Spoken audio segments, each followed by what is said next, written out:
Hey boys, we still in English, right?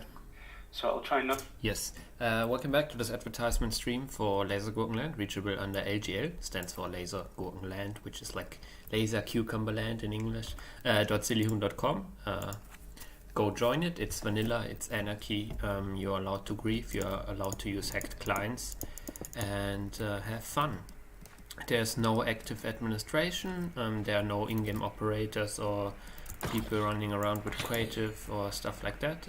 So if that is an environment that you can enjoy and you want to be free and you want to insult people in the chat without fearing consequences from authorities, then this is your place to go. Yeah, there are no world resets, there are also no players, but the server is already paid in advance for multiple years, so the server will not disappear due to being unsuccessful, because it's already been unsuccessful for 8 months, and I still keep it up. I'm the only person having access to the server, and I try to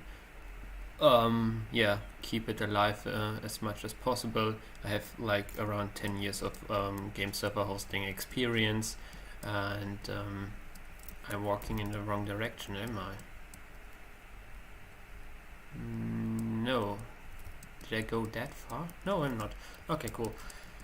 And yeah, that's about the advertisement part for this stream, I would say. And today we are going to continue watching content about mobile devices, like in the last stream. There was a talk mentioned at the end about a follow-up talk or a similar talk, and I found it, and that's what we are going to consume today. It's also uploaded on the media.ccc.de channel on YouTube. It's also on their like website, but I'm watching it on YouTube because I don't know. It was uploaded in 2014 and it has 5,000 views currently. It has the title Karsten Nohl, Mobile Self-Defense. So if you're interested in that topic and you want to see the original talk with the slides and better audio quality, then I recommend you to check the link in the description where I linked the talk that I'm now going to play back on a second device. And if you're interested in this Minecraft server, it's free to reach. It's mostly online. I don't want to guarantee some 24/7 uptime. It's not running on my local computer in my basement or something like that. But I'm not like crazy on like setting up some high availability infrastructure here, so it's normally hosted in a data center server which is running vanilla, thus it can crash from time to time, and sometimes I do world backups and then it's offline, but it should be online most of the time, and it should be online for multiple years, no matter what happens. That's the plan. But predictions about the future are usually hard to make, but with some experience in the past, I feel kinda in the position to do some predictions. Right. I haven't I didn't do, like, my English is on point, such a long introduction in a while, but I guess I should do that from time to time. How much of the mountain do I want to remove? I think I go until here and that's it. Then I guess that's it about the server, and I'm now going to play back the video that I mentioned. Check out the description. I hope to see you in game on the server, and if you have any comments to the content that I'm now going to play back in the background, make sure to not comment it here, but comment it on the original video. And also, if you decide to watch the content about mobile self-defense on my channel, then please at the end leave a view at the original authors, because I don't want to like steal content here. I mean, it's licensed under permissive license, so I'm allowed to re-upload it, but it would be nice if you support the original conference, the Media CCC. Cool. Let's go. Oh, I didn't want to build that in cobblestone. I wanted to use something easier. Nice layout. Great to be back. Thank you very much. Talking once again on mobile security, taking two very different angles though from what we talked about the last couple of years. This time we want to dive into the same topic that Tobias Engel just did, looking at insecurities that arise. Tobias Engel is the dude we consumed in the last episode, so make sure to check out the last episode, or better check out the original talk by Tobias Engel on the Media CCC channel, linked in the last episode on this channel. Alrighty. From the interconnect networks between different operators, and we want to add another angle, and that is how you can start self-defending yourself from the insecurities that many of your operators have left open for many years, including the new ones that Tobias and myself talk about. If you do watch this on a download, do go. I really appreciate that there are no phantoms anymore, but I'm wondering why this is the case.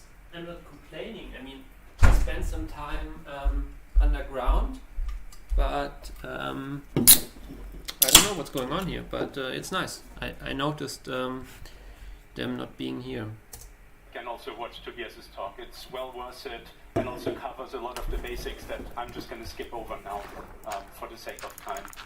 Great talk, by the way. Thank you, Tobias. So aside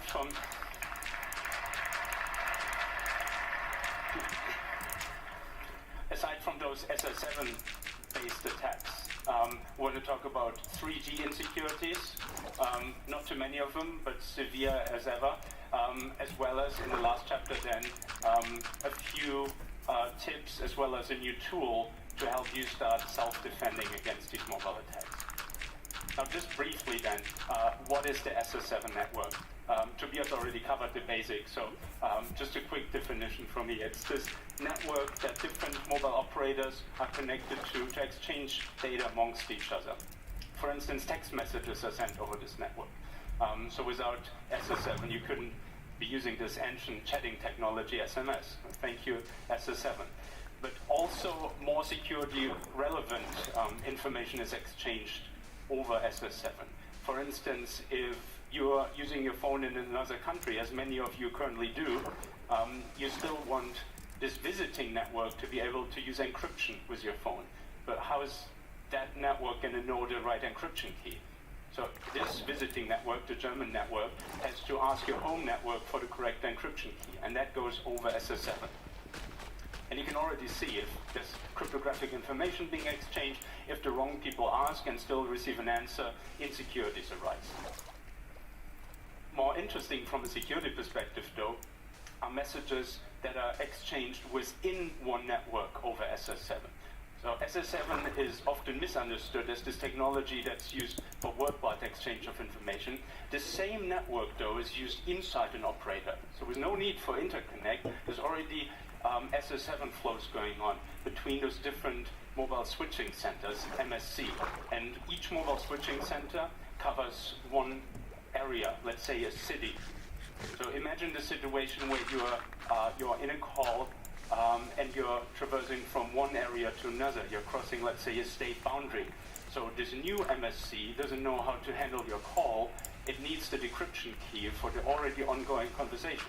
So there's another SS7 message that allows you to query for the key of a transaction that's currently going on.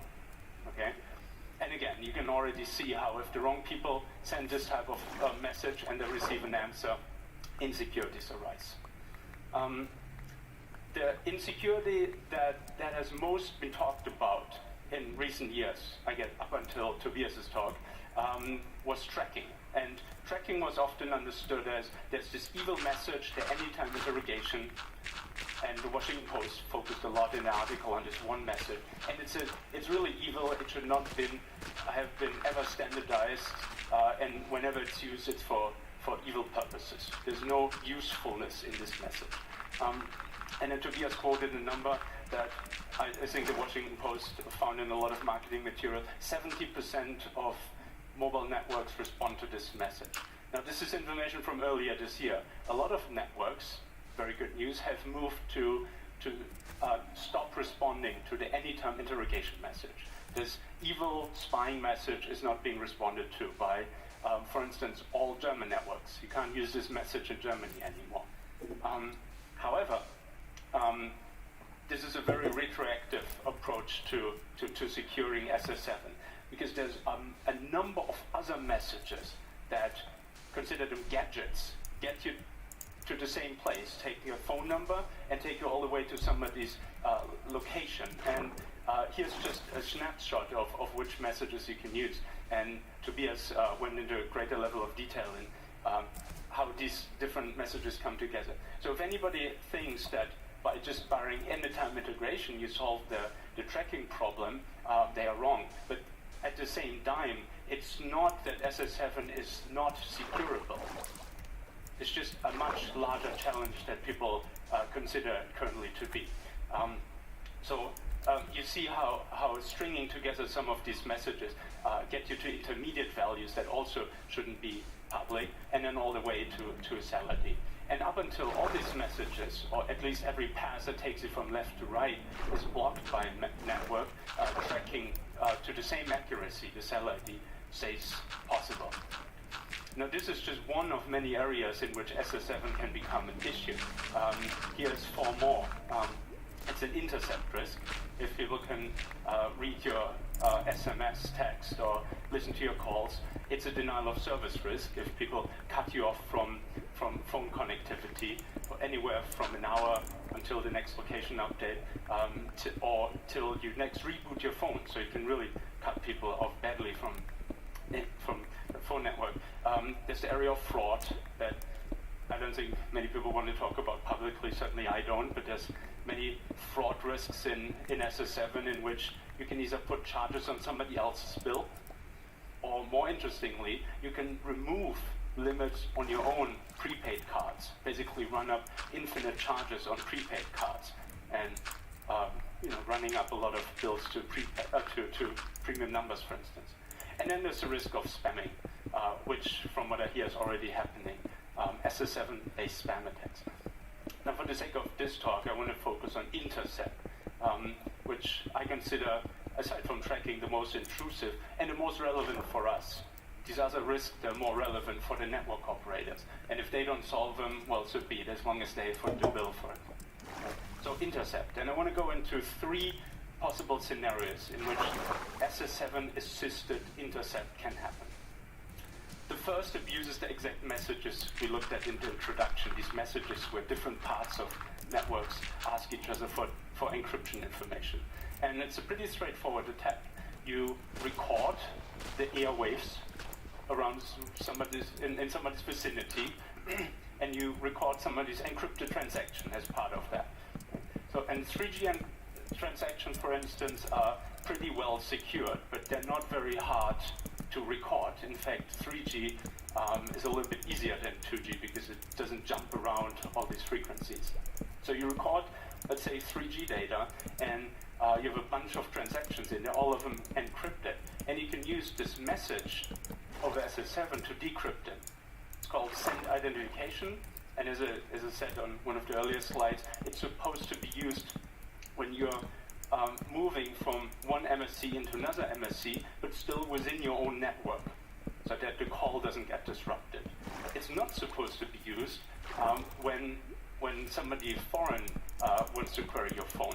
If they need a new encryption key, a new call needs to start anyway. There's no way to hand over a call from one operator to another operator without disruption.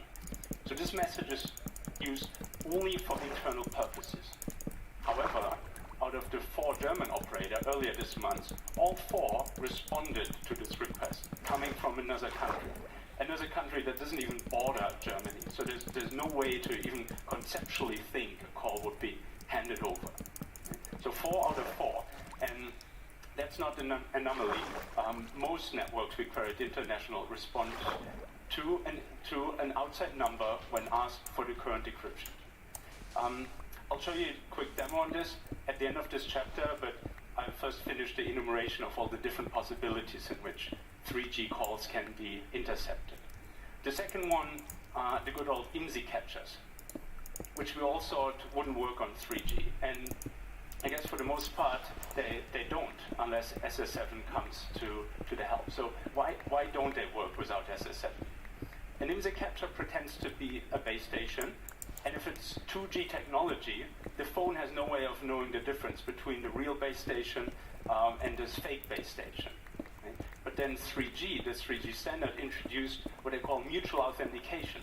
So this time the base station has to prove to a phone that in fact it's legitimate, and unless it does that, the phone won't connect. Now this only solves part of the IMSI captcha problem. Just taken by the name, IMSI catching is still possible. IMSI catching in the sense of creating a list of all the IMSIs in a location, right? Because there's a certain chicken and egg problem. If you want me as the base station to authenticate to you, you first have to tell me who you are. There's no such thing as SSL or any type of public key in a mobile network. It's all symmetric key. So you first have to tell me which key to use. And by that I know who you are. So IMSI catching is always possible. And that's why if you Google for 3G IMSI catcher, those things exist. They aren't capable of recording phone calls or SMS, because those then require the mutual authentication. They aren't capable of doing so unless they ask over SS7 for an authentication key. So IMSI captchas are back in the 3G world big time unless we solve these SS7 problems. Right? The third possibility of intercept, this is probably the scariest because it can happen completely remotely. Most the ones I've enumerated so far, you have to be somewhere in the vicinity, radio vicinity or something. So the third possibility I want to call the rerouting attacks. And they work in both directions. Rerouting is the idea, and Tobias touched on this, of taking somebody's phone calls and changing the destination number, so that in fact you call somebody else, unbeknownst to you, of course, as the victim. This works both for incoming calls and outgoing calls, but using very different methods, so it just kind of accidentally works in both directions. And this part, I just briefly want to demonstrate. Tobias and I coordinated on most of this, but this part, I guess we kind of misunderstood each other, so we'll both show this. I'll keep this very brief. And the point I want to get across is that a single SS7 message is already a big intercept problem. Let's see, connected here. So I'll try not to make the same mistake as Tobias and try to cut off part of my number here. So, 31C3 demo phone. So I'm calling a phone that, in fact, accidentally we left in.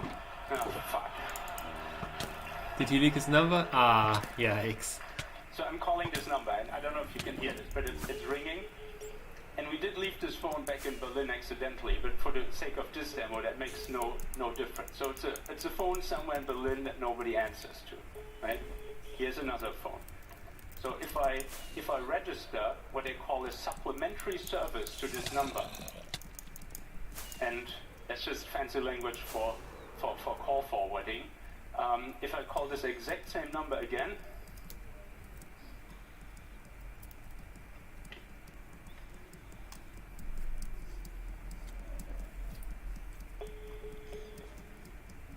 and this phone is ringing, right? Yeah, that demo was way smoother than the one from... Now, of course, who was the other guy? Paul? I don't know.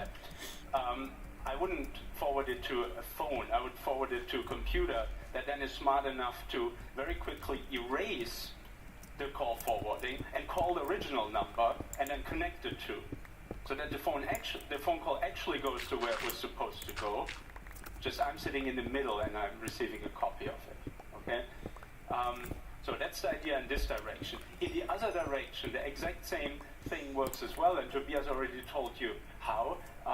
These services that say let me rewrite your phone number for you because you don't know how to dial a phone number when you're on vacation, right? Those services can be set by anybody, at least on a lot of networks. And you can see how the exact same thing works there. So that every time you dial a number, that just move their own number in place of that number and then connect those two calls, right? So as I said, I consider those the scariest type of attacks because they work completely remotely. We don't have to be in the radio vicinity of anybody. And surprisingly, this still works against a bunch of networks, even against those networks that moved to solve some of the earlier issues. So networks still very retroactive. So what do those mobile networks now have to do to solve those issues? Well, as always, of course, the answer, it depends. It depends, in this case, on the attack type. Some of the attacks can simply be blocked, like the anytime interrogation that earlier this year they said 70% of the networks are vulnerable. Now in Germany it's 0, so something happened there. And the same is true for the first type of attack that I've shown, the passive intercept. I said when we tested earlier this month, 4 out of 4 networks were vulnerable. Now it's down to 2. So within 2 weeks, 2 networks put in a firewall rule that says this message has no purpose traversing our outside network boundary. Just block it there. It's typical firewall, right? The same isn't possible for these other 2 types of attacks. Because those messages are actually useful. They do something, at least in certain circumstances. If you block the second type of query here, to send authentication info, you couldn't be roaming in another country anymore, right? If you block the third one, you couldn't be changing your voicemail forwarding from another country anymore. So these are needed. Still, we can't accept that just anybody who asks over SS7, God, you guys. Switch this off. We can't accept that just anybody who asks over SS7 receives an answer. At the very least, we'd expect networks to only answer to their friends on SS7, and that is the roaming partners. That's already a lot fewer companies, and especially a lot fewer sketchy companies than everybody else on SS7. We would then want those networks to do some plausibility checking. Right? So this phone in Berlin that I just put a supplementary service on, the network operator knows the phone is in Berlin. And I sent this query from the other end of the world. Still, they honored it. Right? Any type of plausibility checking would clearly see that this is not possible for a phone to be in one country and for this user to want to change their voicemail setting from somewhere completely different. Right? And then thirdly, networks need to limit the rate at which this happens. Those services that the Washington Post talked about, these tracking services, these are large operations. They seem to be tracking thousands of people constantly. Right? This will show in logs. Right? You don't allow some random network somewhere else in the world to constantly interrogate hundreds of your users. Right? It's clearly abuse. Has any network moved to put such sensible rules in? I'm not aware of it, but it's certainly the next step. And I'm not ready to give up on SS7 yet. I've heard one too many times that SS7 is an old technology built with no security in mind, and we just can't fix it. The internet also is an old technology built with no security in mind, and we did fix it since the 90s. Since when you connected the Windows 95 computer to the internet, it got infected with a virus right away. We have moved to put in firewalls. We're not exposing our printer demon and our file sharing demon on the entire internet anymore for 4 billion people to connect to. And the same is possible on SS7. Just we're still in the 90s. Thank you.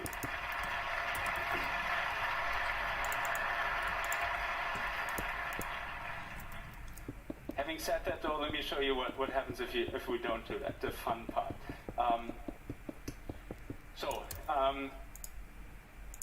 We argued whether or not we wanted to show this as a live demo. You'll understand why we don't show it as a live demo. There's just too much stuff that could go wrong.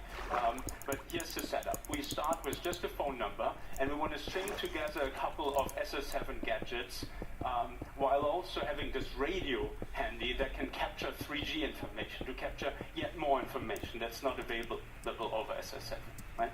So we start with a phone number and we send what's called an SRI for SM message, which gives us, if the network is configured to answer, the IMSI and the MSC that the subscriber currently is connected for. Those two are used as parameters into another call called the PSI message, provide subscriber info. And that call then gives us the cell ID. This is how you get more and more information with different gadgets. Now the cell ID tells us where somebody is physically. So imagine we now move our radio to that location and we again send a PSI. We record the PSI with that radio, not the PSI, what happens over the airways when we send the PSI. And the phone gets paged. So when we send that PSI over SS7, the phone receives some information. Right? This radio plus a little bit GNU radio scripting gives us that information. Who has been paged during that short window of time that we recorded? Now, when we record something on UMTS, we always record for different cells. They share frequencies. But you see, the one cell where the cell ID came back over SS7 is included in our set. So we filter the data for that cell, and we look for which IMSIs are included. And luckily for us, only one IMSI got paged within those few seconds on that cell. Right? It's the same. This is now the TIMSI that belongs to this phone. This is information we can't get over SS7. But what we can do over SS7 with the TIMSI is request a key. So it gets complicated. So we have the decryption key now. And the next time this phone receives something, unless they change the key, in which case we can ask again for a new key. Next time this phone receives something, and what you don't see in the video, somebody's now sending a text message to the phone, we can also record that. Right? Again, same radio, the one shown in the picture. Now the phone did receive the text message. And there's a few more steps. So the phone received the text message, and we also again recorded the airwaves. We again run it through some GNU radio script. Now, with UMTS, everything is kind of complicated. So there's a different connections, of course, happening all at the same time, but then they get allocated to different channels. So now in order to decode this text message, we got to find out which channel is used. So this command gives us the list of which channels have been allocated, and we got to find the TIMSI from earlier in one of these channel allocations. And Wireshark is a great help in this. We didn't have to do anything with Wireshark. It just knows all that 3G stuff right out of the box. So luckily the first of these 5 connection requests is the right one, and scroll all the way down. There's then the parameters that say which channel this transaction happened on. So those two numbers, 15 and 48, is the channel. So we need the cell frequency. We need those two numbers that are the channel, and the key. You know, there's only 64-bit. I'll discuss that a little later. And that's all we need to decrypt an SMS. And there it is.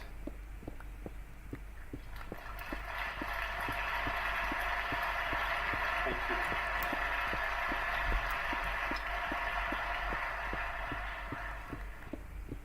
This still works today, but only against 2 out of the 4 German networks. Some of them moved to stop some of these messages. Of course, most importantly, this SI message that gives you the decryption key. But even if you block this message, just acquiring somebody's location can already be intrusive enough. All right, moving on to 3G security, or rather extending on 3G security, since this already touched 3G in a big way. You remember the good old days where you could just intercept all phone calls with the Osmocom phone? Thank you, by the way, for that open source project. That helped us so much over the years. And you combine that with the Kraken software to decrypt the phone call. So with €20 worth of phone and the server, you can listen to anybody's GSM calls, as long as they're using the A51 cipher. Some networks recently moved into A53, so it doesn't work this way anymore. Now, how does this now compare to 3G security? As I've just shown, basically the same attacks are possible. Instead of the Opticom phone, we use a programmable radio, some more software, but it's, again, very affordable, 400 euros or something. And you combine that using, instead of Kraken, SS7 queries. So unless we fix SS7, 3G is no more secure than 2G, and neither is A53, the recent upgrade of GSM, because those keys are again exposed over SS7. Now some networks, you don't even need that second part, so they have bigger things to worry about than SS7 attacks, and our data set isn't all that large. Some of you provided measurements through a software release last year, so thank you very much for that. And we have captures from maybe 20, 25 countries. Out of those, 5 happen to use no 3G encryption at all.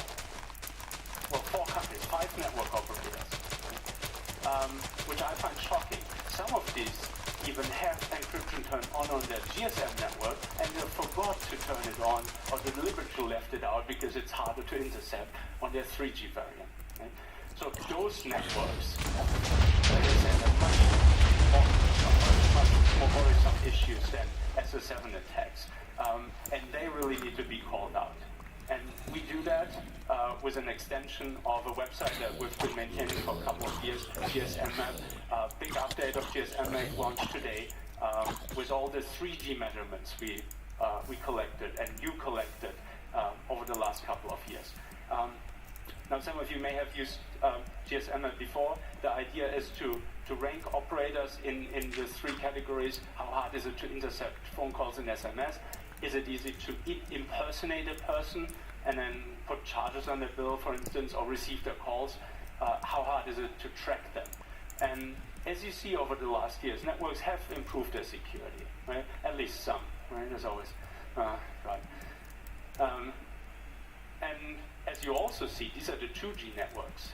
Even the best secure 2G network in Germany anyway, in our opinion, is less secure than the worst secure 3G networks. These are the 4 3G networks. Still, we want networks to implement all security features. And as you saw before, some other countries don't have the luxury of all 3G secure networks reasonably secure. Now, the first version of our metric is very crude, and we want to improve upon this over time. But currently, how we calculate this score is we'll give 90% of the points to anybody who switches on encryption. That's the main security feature. And the remaining 10% you earn by changing the TIMSI quickly.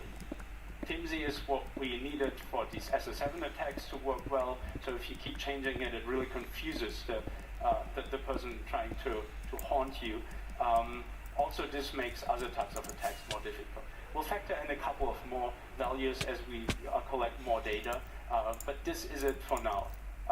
So yeah, big update on GSMMap. If you haven't checked it out, check out your country on GSMMap.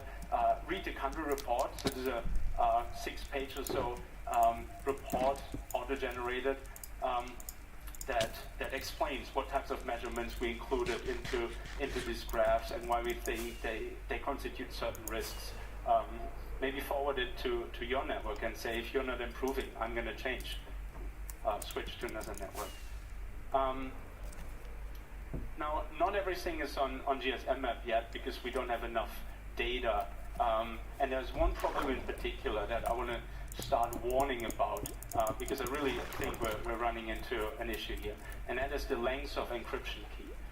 You saw in the capture in the video that I showed that the key that came back over SS7 was actually only 64-bit from this particular network, and the SIM card that was used in this attack was bought that very same week. So we recorded this video last week. So it's the most recent SIM card you can buy from this network, and still it only uses 64-bit.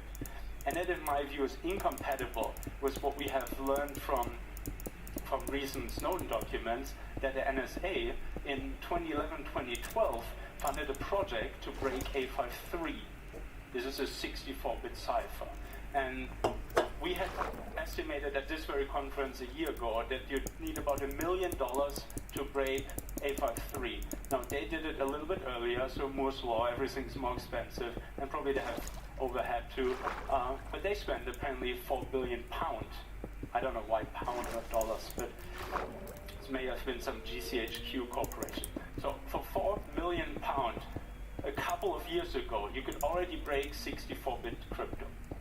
And 64-bit is more prevalent in mobile networks than you would have thought. When they upgraded the GSM networks to A53, they didn't actually upgrade it to UMTS security, as everybody claimed they did. They upgraded it to the cipher used in UMTS with a key half the size. When writing the A53 standard, though, the people were smart enough to also put in the real UMTS cipher with full key size. They called it A54, and it has never been seen anywhere since. It's written in the standard. It was released the same day that A53 was released. Nobody has ever moved to implement that. So GSM, for the time being, is and will be vulnerable to anybody with a $1 million machine in the basement, right? Certainly NSA, but more and more people as we move forward. And what costs $1 million today, thanks to Moore's Law, in a couple of years, anybody can break it on their computers, like we today break the A51. If your network uses certain older SIM cards, differentiation here is between a SIM card and a USIM, as in UMTS SIM card. If your network only uses SIM cards, then even your 3G transactions are 64-bit encrypted. So there is no way to generate more entropy. You could query for 2 keys, I guess, but they weren't smart enough to do that. So 64-bit encryption for UMTS, and that's just not good enough. And as I said, the network that we did the demo with, we were surprised to see a 64-bit key. We went back in our database of SIM cards. We found a lot of SIM cards that have this problem. We want to add this to GSM map, but we don't want to be unfair just because we see one very old SIM card in the network. We don't want to give them a low score versus somebody else, but we only see a new card. So we need lots and lots of data. Help us collect those data, and we'll make it public. Now that's one reason why we stay on this ball and progress the research. The other main reason, and this is really what keeps us awake at night, is this question of how can we get out of the mess. We've been producing more and more problems. I should not say produce. We make you aware of more and more problems over the years. Finding problems is producing problems. That at least many networks do not respond to those. So we have this stockpile, ever-growing stockpile of mobile security issues, and nobody seems to be addressing. And all we do is wait for our networks to do something eventually. Now, waiting is over for me at least. I'm impatient. I want to do something now. And I want to address all these issues all at once. Those issues that we talked about for several years now, including the SIM card attacks from last year, silent SMS-based tracking, the SS7 abuse discussed today, IMSI catcher vulnerabilities, and insufficiently configured networks, 2G as well as 3G. All of these problems have one thing in common. Your phone technically knows that these attacks are happening, and your phone technically knows that the network is configured insecurely. But unfortunately, it's buried very deep inside the phone. It's buried inside the baseband. So as much as you can program Androids, you don't get access to that information. At least so we saw it, and then we set out, and this took the better part of this year. We wanted to dig the information out from these phones. It's somewhere in there. There must be some way to hack it out of it. And we found debug possibilities for Qualcomm chipsets. Just one vendor, but extremely popular right now. They seem to be in every LTE phone and in a bunch of other phones. And we found ways of producing exactly all the data on the right-hand side to make it accessible through an Android application. And we also wrote the application for you. So, released today.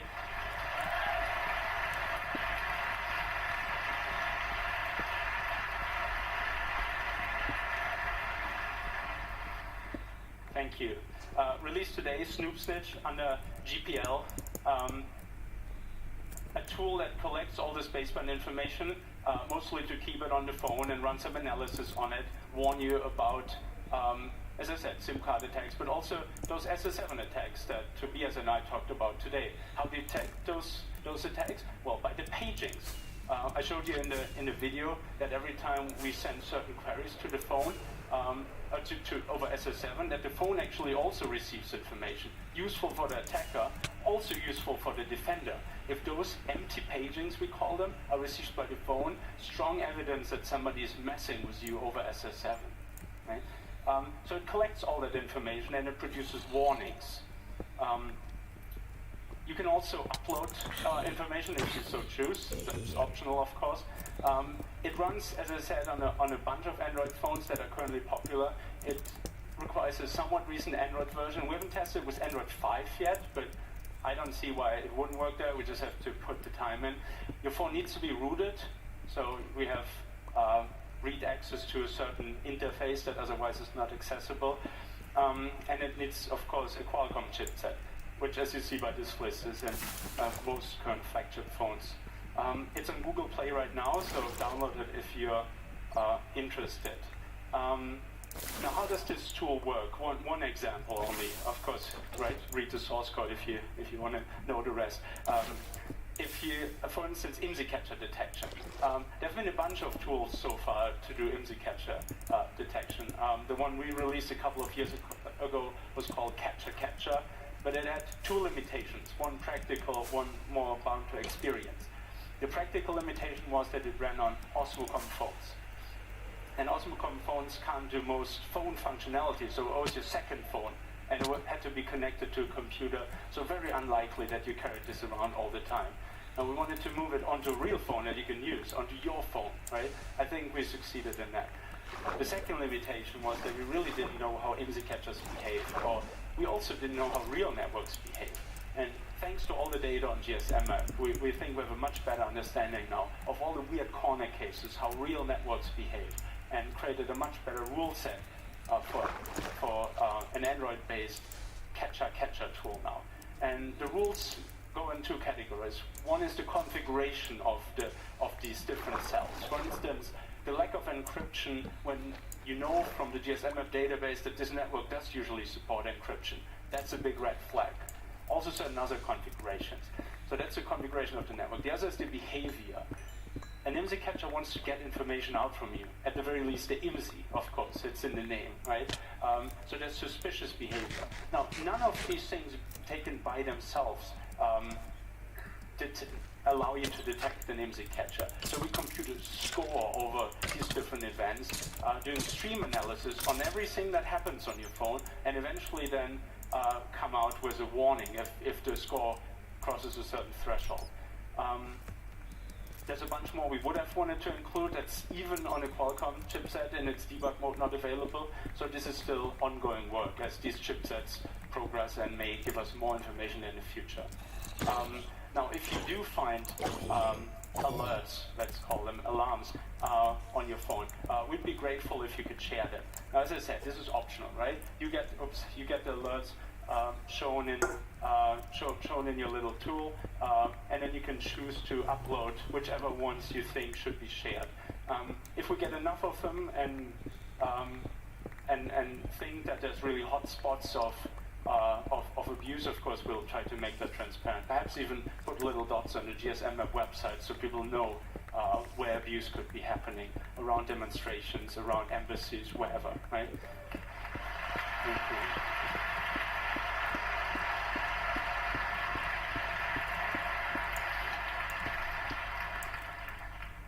You can also actively choose to submit data by running an active test. Now, usually the phone looks at everything that you produce, your phone calls, your SMS. That's always stored on the phone. There's no way to upload that. And you compute a score for how secure your network is using the exact same metrics that we use on GSM Map. So that's all ported to the phone now. But if you feel like the score on GSM Map is heavily outdated, click this button, it runs some benign tests, has nothing to do with your transactions. I guess your location, where you're currently connected, will be included in the data, and it uploads it to GSM map. So that becomes better and better, and we can spot more networks that, for instance, lack any encryption at all. Yeah. So what are you? What I like you to do, or I think you should do, to better protect yourself from mobile abuse?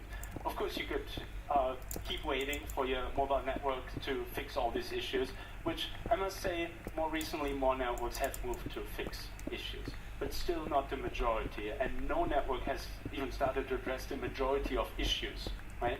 So it's just scratching the surface. So what I'd rather have you do is start defending yourself.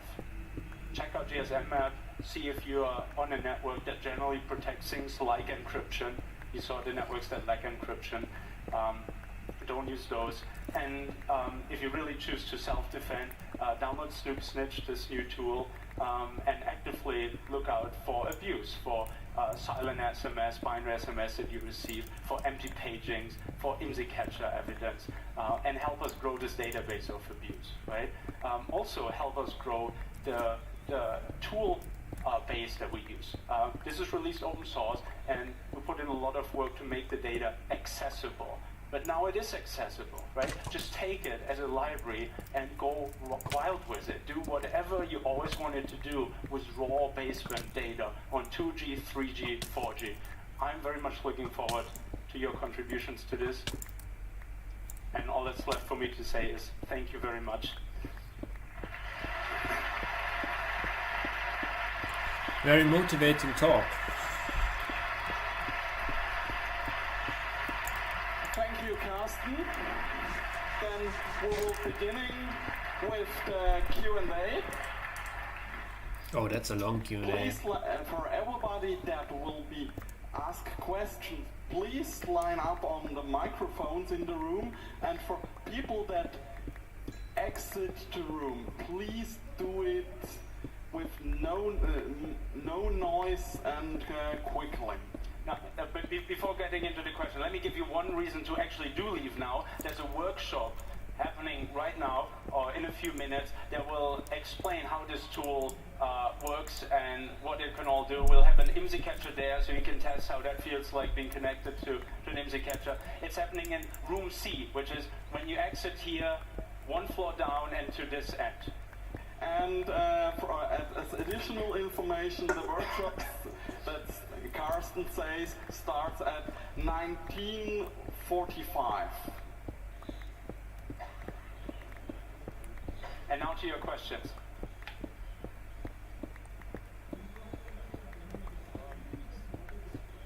Sure.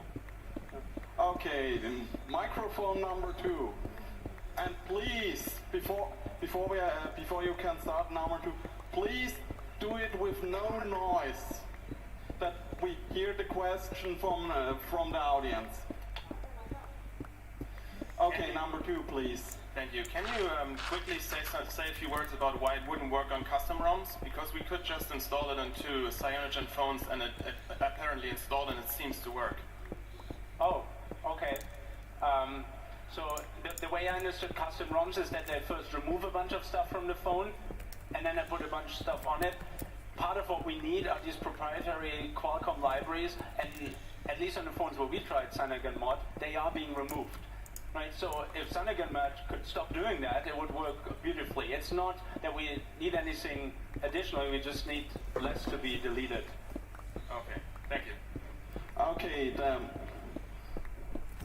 microphone number, will you ask? Okay. Are there some questions from the IRC?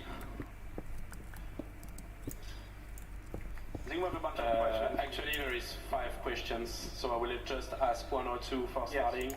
Fits perfectly. The first one is, can all the shown attacks that you proved on your speech be mitigated by higher protocols levels like encrypted VYP or text secure, things like that? And what will be the residual risks?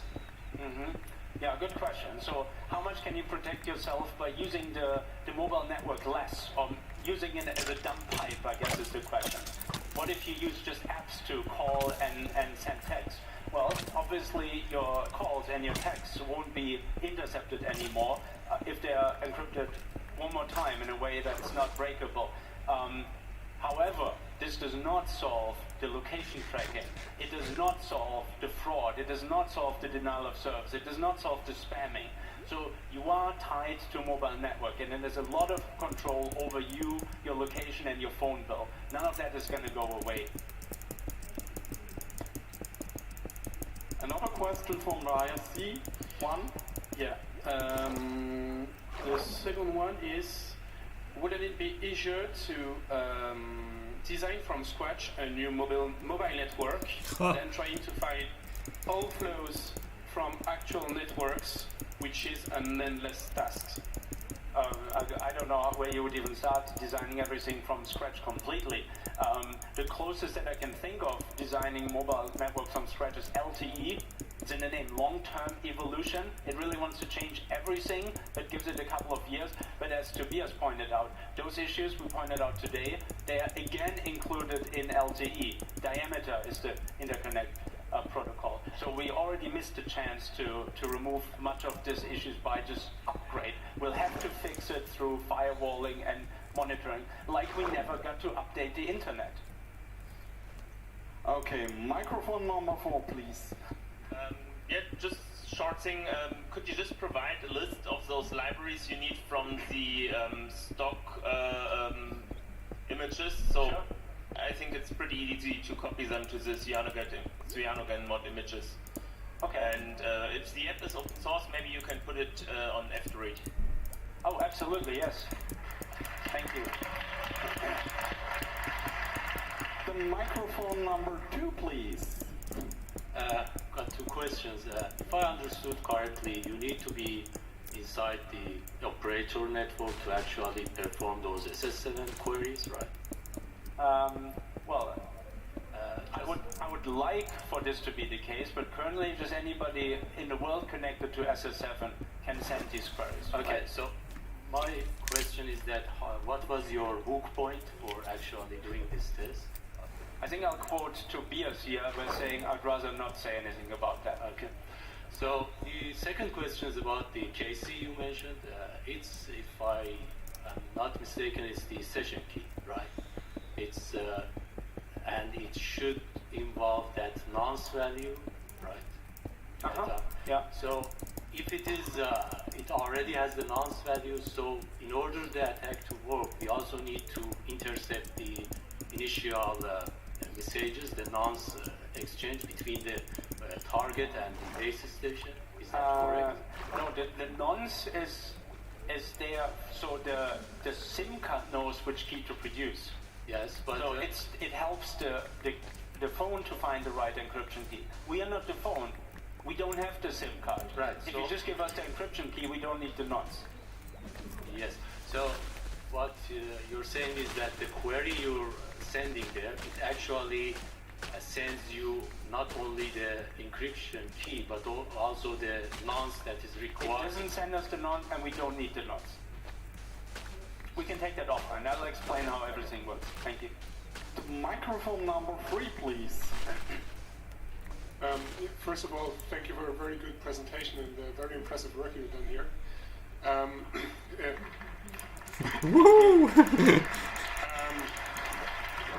The question I have might be a little naive, but have you also, besides taking a look at disclosing this whole issue technically wise, also been taking a look into how what measures can be taken legally, at least in Germany and some countries in Europe, now that we have disclosed that basically certain law sets or rules have not been fulfilled, that we can enforce the operators to implement this stuff in legal ways? We've not looked into it. Of course, we consider the possibility as soon as somebody has an overview of where these attacks happen. And that seems to be the issue right now. There's zero attack transparency. Nobody is looking for these issues. And partly that's to their own disbenefit, because as soon as they do look for these issues, some of these attack patterns are very easy to stop. As I said, 2 German networks mitigated them within 2 weeks, and these issues have been open for 20 years. Had they ever looked into their own data, they would have seen this going on. So I'm not very confident that anybody, in Germany at least, has an overview of where abuse would come from. And as soon as it does, I don't think there's much point in litigating. Let's just stop the possibility of abuse, right? Instead of complaining about it happening, right? But I'm with you. If there's corner cases in which abuse just can't be stopped, let's fight it legally, of course, right? And if all of you contribute information, snoop, stitch, the empty pagings. If we can find patterns of abuse, of course we'll aggregate them and try to move against them. Thank you. Okay, microphone number 4, please. You said you can buy your way into the SS7 network, but how easy is it actually to get your access? And what do you estimate? How many players are there in the network? Can you give any estimation? I have absolutely no idea. I know that there's some 800 companies who are legally allowed to access SS7, and then those, of course, have subcontractors, legal and illegal, and some people who bribe them, yet other people who hack their systems or the systems of the subcontractors. Very hard to estimate, no idea. But definitely too many to trust all of them. Would it be possible for me to get access to this without any operator stuff? Or I don't want to operate a phone network, but I want to have access because I want to provide a service, some service. Well, I wish the answer was no, but of course, right. If Tobias and I and a bunch of other people can get access, you should be able to get that too. But I'm not going to tell you how. Yet another question from the IRC. We're about 9 questions, so no problem for me. First one, what about Windows phones, jailbreaked iPhones, or things like this? Will the app end on these phones? Our app doesn't run on anything other than Android, but the chipsets are of course the same. So if you can speak to a chipset through a jailbroken iPhone, for instance, you could create a similar application. We just wanted to target the biggest population of phones, and that seems to be Android phones. Then number 2, please. Yeah, one further thought on self-defense. As self-defense don't have to be proportionate, I think, and identities are not secure in the digital sphere. How about developing some proactive, as we heard the word, defense tools? Proactive as in hack the networks until they have no chance but to fix? That's what you understood, but well, I'm I'm not going to say that I dislike the idea, but you won't see me here next year explaining how I did it. Thank you. Microphone number 3, please. Okay, when did you check the other 2 German networks didn't fix this identifier issue? Which network do you work for? I'm Holger. We talked last week. Yeah. So yeah, maybe you fixed it too. We didn't check. We fixed it within 24 hours after our call. Oh wow. Okay. Weird flex. Thank you. Better late than never. Thank you. Right. Yeah. Okay. So it's 3 out of 4 now. That fixed 1 out of 100 problems. No, it's I know that's why we don't go to the press and don't tell that SS7 is fixed, and we know we still have problems. Also, it's all 4. I work for Telefonica, which is Udo and Plus. Oh yeah. Well, congratulations. Sorry for spoiling your Christmas. Microphone number 2, please. I'd like to know why these empty pagings occur in the context of the location tracking. I thought as soon as the phone registers in the network, then the base station which is this connected to is known in the network anyway. Is that the case? That's a very good question, and let me go back to one earlier slide to explain that. 1 second. So the empty pagings do not occur when you send these creepy anytime interrogation messages. They are just there for spying, and there's no way to page the customer. But since this got blocked, and Tobias went into great level of detail explaining this, you need a couple of other messages to now track somebody's location. And these messages weren't meant for location tracking, they're meant for other purposes. For instance, this PSI, provide subscriber info, that however you reach it is always the last message you need. This does do a paging. And then the provide subscriber info really makes no sense unless you send something afterwards also. Deliver an SMS, connect the call, whatever. So the paging is already sent in anticipation that an SMS will come or that a call will come. But if you're only the creepy guy tracking, you're not going to send that SMS, and that's where the empty paging comes from. Okay, but still, also in these cases where something follows the paging, isn't it a type of double checking whether it's really there? Or, I mean, the location info itself should already be present in the network, isn't it? Yeah. It just reconfirms that the subscriber is really there. So it's basically saying somebody just interrogated your location because they want to send you something. Let's check that you're really still there, because otherwise we'll tell them something wrong. But Tobias, you wanted to comment on that? Yeah. Okay, so the empty paging is not in anticipation of something that's coming after. It's to get the current cell that you are located at. Because when you are moving around in your location area, the area that is covered by the switching center that you are currently being served by, your phone doesn't necessarily contact the base station. So it could be that the network's last position of you is somewhere you received an SMS or text or call, and then you moved to a completely different area. If your phone didn't have network contact in the meantime, the network would still only know the last point of contact. So that's why the empty paging happens, so that the network knows the base station that's actually currently closest to you. That's also why law enforcement uses a lot of silent SMS, so that they can get the last position in the network.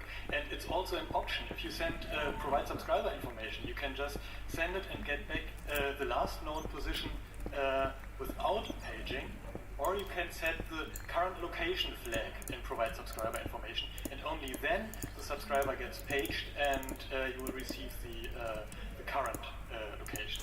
And that's one good example for how SS7, which is supposed to be so insecure we can never fix it, can easily be fixed. There's an option that says we're using this normal feature that's absolutely needed, and we have this creepy extension to also ask for the location, and some networks choose to not answer that. They answer with 0000, and nothing broke, right? So you can just ignore the insecure parts of SS7 and do whatever you think is right, and for the most part, it continues to work. But I think we're well beyond answering your question now, right? No, but from your answers, thank you very much. But another question arises, because if it's actually to locate your phone and to find out which cell you're actually in, then it implies that it's not only one base station that sends the paging call, but a whole bunch of base stations. Do you know something about the algorithm? I mean, how many around the last known location are paging my phone? Or is it nationwide, or how does it? Everybody can implement this as they wish, and I don't have much insights into how 3G does it, but in 2G typically there's one paging sent in the last cell that saw you. You don't respond, it's sent in a larger area. You don't respond, it's sent for the whole location area. And then some networks, you don't respond, they send it in the entire country, right? But that's rare. Thank you very much. Okay, questions from the IRC. Did Snoop Snitch allow you to reveal any kind of attack in countries? Not special name in mind. Does it allow you to detect attacks in countries? Yeah, Yeah. some kind of tab. So I think the answer is yes. Its whole purpose is to detect attacks, and it also works in countries. Did you succeed in detecting attacks? Did we succeed in detecting attacks? Yes, we did. And if you go down to the Saal C, room C, you can see how currently people are being attacked, and currently they detect that. Okay. Okay, microphone number 5, please. Yes, thanks. Going back to SS7 basics, can you quickly explain how SS7 is implemented? Is this a VPN on the public internet through the providers?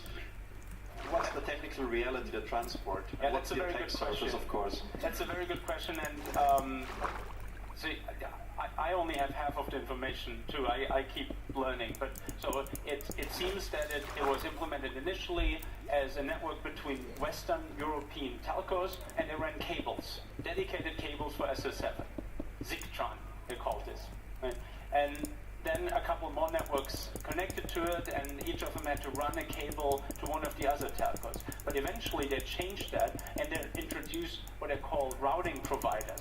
So telcos are not connected to each other usually, but through a routing provider, like on the internet. And those routing providers, they typically don't run a cable to your house anymore if you're a new telco. They give you a VPN over the internet. Right? So it's diverse. I'm sure there's still some dedicated lines between Germany and France, say, and there's some others connecting in these big clouds that are routing providers. And it's actually really difficult to get your address routed everywhere in the world. So even if you connect to SS7, all you're connected to is one routing provider, and that routing provider knows that you own these addresses. Now it's up to you to convince every other of the big 7 or 9, depending on how you count, routing providers that you are that guy with those addresses. So the BGP equivalent of SS7 is to get 9 roaming agreements signed with people on these other 9 operators, and then fax those roaming agreements to everybody else involved, so they type it into their computers. Right? Very manual and very hard to grow the network, but for the most part, it doesn't change, of course. So the low-level transport is not really an attack surface from the public internet. It can be. The low-level transport can be an attack surface if people just stupidly leave open their local networks, but it's rare. It's much more common, speaking about our talk next year, hopefully, on the other interconnect networks. There's one interconnect network for data roaming. It's called GRX. And since everything is IP anyway on data roaming, people sometimes do leave it out on the internet or just do it unencrypted over the internet. And it does seem to become more popular also with the SS7 replacement diameter, which again is pure IP. So there's no dedicated thing that you first have to encapsulate in a VPN before you can route it over the internet. You can run diameter over the open internet if you want. It's stupid, but people seem to do it anyway. Okay, the microphone number 6, please. Okay, my question is if you could comment why these messages were put in the protocol at the first place, if they are so easy to block and to fix. And the other question is if all the other problems that you pointed out are as easy to fix for the network operators. So I don't have an answer to your first question. Why do you put a tracking message in the standard and then call it anytime interrogation? Gosh, like that invokes feelings for me, interrogation room and all. I mean, this is spy stuff, right? And there's no practical purpose for it. But, right, who wrote the SS7 standard? Western European governments being afraid of the Russians or of their own citizens, who knows, right? I don't know why they put every single message in, though. So your second question was what again? If the other vulnerabilities are as easy as to fix. No, they're like not. Just blocking messages. No, they're not, and I tried to point that out on one of the slides. That anytime interrogation can be fixed, as can, for instance, this send identification message, right? You just block that. There's no purpose routing this internationally. But the other queries on this page, at least, you need those internationally, at least to enable roaming. So the best you can do is, as I said, first block these queries from anybody who's not your roaming partner, right? Don't respond to those people. and then do some plausibility checking, secondly, right? Make sure that if a subscriber is actually in your own network, that you don't honor requests from another country. Right? And that should remove most of the issues, because most abuse comes from other countries. It's just more likely, if there's 800 parties connected to this network, that the one doing the abuse is not yours. Good question. Thank you.